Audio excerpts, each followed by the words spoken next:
Psalm 41, to the choirmaster, a psalm of David. Blessed is the one who considers the poor. In the day of trouble the Lord delivers him. The Lord protects him and keeps him alive. He is called blessed in the land. You do not give him up to the will of his enemies. The Lord sustains him on his sickbed. In his illness you restore him to full health.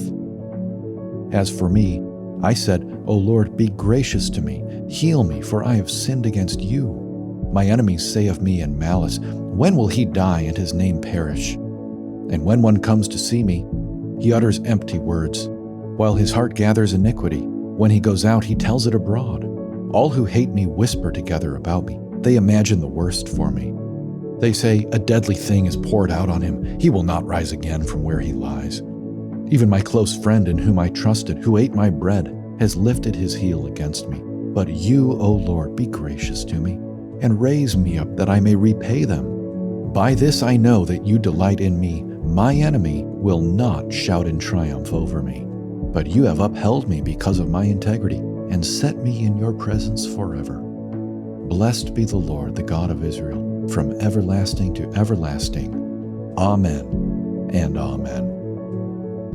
David feels betrayed. Even those closest to him, those who shared meals with him, have turned against him.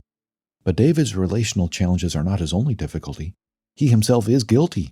Heal me, for I have sinned against you. David's problems are not isolated to him. These are universal adversities. Consider the grace of God in giving us the realism of the Psalms. The Psalms are not trite, superficial answers to life's deepest problems. The Psalms take us deep down into the pain of this life, and then they take us up again into divine renewal and true hope. We see this when verse 10 begins by saying, but.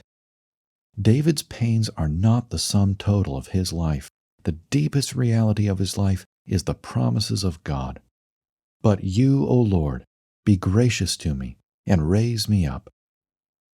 David knew only in shadows what we know in full light. Even though he would one day die and be buried in the ground, he will indeed be raised up by the mercy of God. He will be finally and invincibly raised in fully physical form one day, as will every believer in Jesus Christ, David's great son. Christ endured all the pains of this world, yet without sin, and was raised as the firstfruits of the one great harvest that will be gathered on the last day.